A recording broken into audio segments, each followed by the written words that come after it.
माँ कारिण मुगलन स्यों लड़े, भाग आगरो अलवर पड़े। अलवर मेव हसन खान दिल्ली को सहना प्रदान, दिल्ली मेव की बांदी लीक टका लाख घोड़े प्रतीक, जिन्हें दिल्ली हो गए राज मेवाती की राखी लाज। आदाब नाजरीन, मैं हूं आपके साथ रहीम अहमद खान और आप इस वक्त मुलाहिजा फरमा रहे हैं तस्नीम टीवी। आज जिस शख्सियत का जिक्र मैं आपके सामने करने जा रहा हूं वो अपने आप में ही नहीं बल्कि पूरे मुल्क में मुस्लिम बादशाहों में एक बहुत बड़ा नाम है, शहीद राजा हसन खां मेवाती। जानते हैं इनके बारे में कुछ दिलचस्प बातें।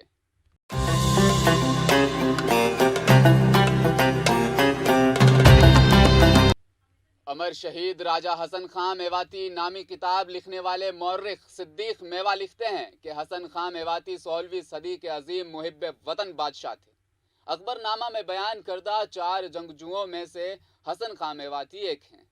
राजा हसन खां मेवाती ने कभी गैर मुल्की हमलावरों के साथ कोई तस्फिया नहीं किया। उन्होंने मुल्क की खातिर हिंदू बादशाहों का साथ दिया। जानते हैं हसन खां मेवाती के बारे में कुछ दिलचस्प बातें।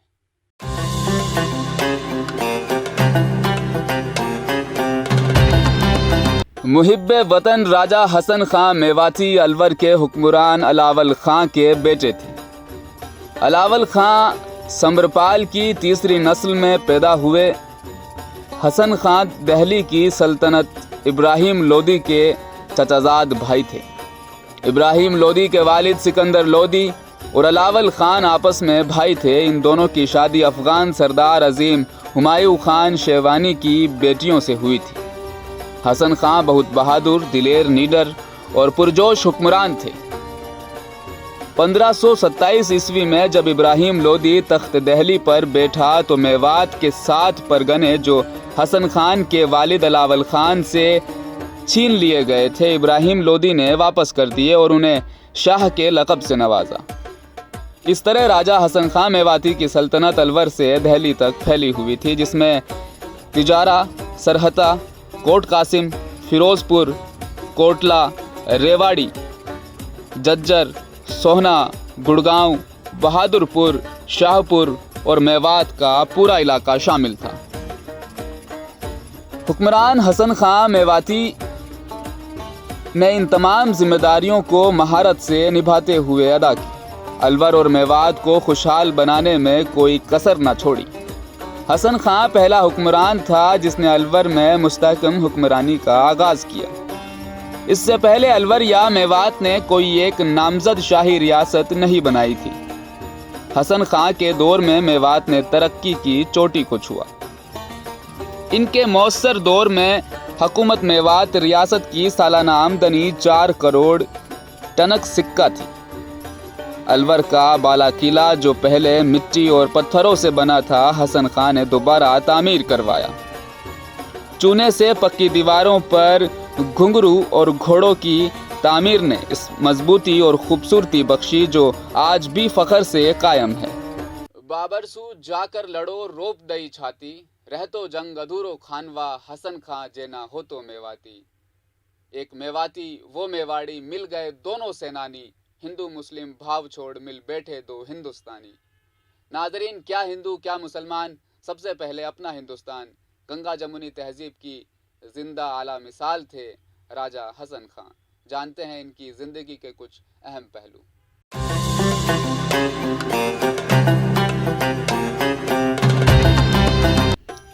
हसन खां मेवाती की जद्दोजहद के बारे में जिक्र करना चाहूँगा। बाबर के हिंदुस्तान पर हमले के बाद पानीपत की पहली जंग बाबर और इब्राहिम लोदी के दरमियान 21 अप्रैल 1526 को हुई, जिसमें हसन खां मेवाती ने अपने वालिद अलावल खान के साथ बाबर के साथ जंग की।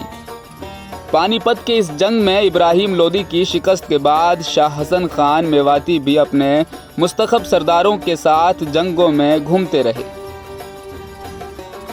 1.5 साल तक बाबर की फौज उसे मेवात के एक सिरे से दूसरे सिरे तक धकेलती रही, लेकिन मेवातियों की हमदर्दी और उनके बेमिसाल जोश के बायस उन्होंने मुगल को आराम न होने दिया और लड़ते रहे। खुददार मुहिब्ब वतन हसन खां का कलाम राणा सांगा, जो बाबर का मुकाबला करने के लिए बिखरे हुए राजपूत बादशाहों की फौज को मुनज़्ज़म करके बनाया। بیانہ کے میدان کی طرف کوچ کر رہے تھے۔ حسن خان میواتی کو بھی مدعو کیا گیا۔ ملا ترکلی اور نجف بیگ کو صلح کی تجویز کے ساتھ حسن خان کے پاس بھیجا۔ اس پیشکش کے ساتھ اشرفیوں کی کئی پلیٹیں، لونڈیا اور نیلم کی ایک تلوار بھی بھیجی گئی۔ بابر نے حسن خان کے بیٹے کو بھی رہا کیا، جسے اس نے پانی پت کے میدان میں دوستی کے اظہار کے لیے قید کر لیا تھا۔ لیکن خوددار محب وطن حسن خان نے بابر کے ساتھ معاہدہ کرنے کی بجائے رانا سانگا کی حمایت کرنے کا فیصلہ کیا اور اپنے ہزاروں سپاہیوں کے ساتھ جنگ میں نکل گئے۔ ان کے مذہبی رہنما سید جمال احمد نے انہیں بابر سے جنگ نہ کرنے کا مشورہ دیا، لیکن انہوں نے ملک کو مذہب سے بڑا سمجھتے ہوئے اس مشورے کو نظر انداز کر دیا۔ میدان جنگ کے لیے روانہ ہوتے وقت انہوں نے رعایا سے وعدہ کیا کہ یا تو وہ میوات کی آزادی کے ساتھ واپس آئیں گے یا پھر ان کی لاش الور واپس آئے گی۔ خانوا جنگ میں حسن خان میواتی کی ویر گتی کے بارے میں بتانا چاہوں گا۔ رانا سانگا اور حسن خان کی فوجیں بیانہ میں اکٹھی ہوئی۔ بابر کی اس مشترکہ فوج کے ساتھ 28 فروری 1527 کو فتح پور سیکری کے شمالی علاقے میں زبردست جنگ ہوئی، جس میں بابر کو شکست ہوئی۔ بابر نے اپنی فوج کو منظم کیا اور دوبارہ خانوا کے میدان جنگ میں آیا۔ 17 مارچ 1527 کی اس تاریخی جنگ میں مہارانا سانگا نے دشمن کی فوج کو میدان جنگ میں دھکیل دیا اور آخر کار رانا سانگا کے سر پر تیر لگنے سے وہ شہادت کو نصیب ہو گئے۔ ناظرین، حسن خان میواتی کی شہادت کے متعلق یہ بتانا چاہوں گا کہ ایک توپ سے نکلا ہوا گولا ان کے قدموں میں آ گرا اور اس وقت اسی وجہ سے ان کی وفات ہو گئی اور وہ شہادت کو نصیب ہوئے۔ لیکن پہلے ایسے مسلم بادشاہ تھے جنہوں نے محب وطن اور ہندوستان کی خاطر اپنی جان دے دی۔ حسن خان میواتی کی بہادری کے قصے مورخین ایک راگ میں الاپتے ہوئے اکثر نظر آتے ہیں اور سیاسی لیڈران بھی اپنی تقاریروں میں حسن خان میواتی کا ذکر کرنا ہرگز نہیں بھولتے۔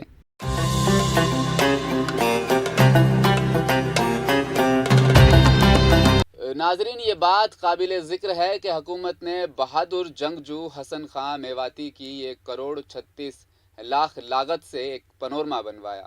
گزشتہ اسمبلی انتخابات کی وجہ سے اس وقت کی وزیر اعلیٰ وسندھرا راجے نے 27 ستمبر کو اس کا افتتاح کیا تھا، لہٰذا انہیں Rajasthan heritage conservation India promotion authority کی جانب سے 21 جنوری 2020 کو ضلع انتظامیہ کے حوالے کر دیا گیا۔ فی الحال آج اس ہماری خاص قسط میں اتنا ہی۔ آپ مجھے دیجیے اجازت، اپنا خیال رکھیے گا، دیکھتے رہیں تسنیم ٹی وی۔ اللہ حافظ۔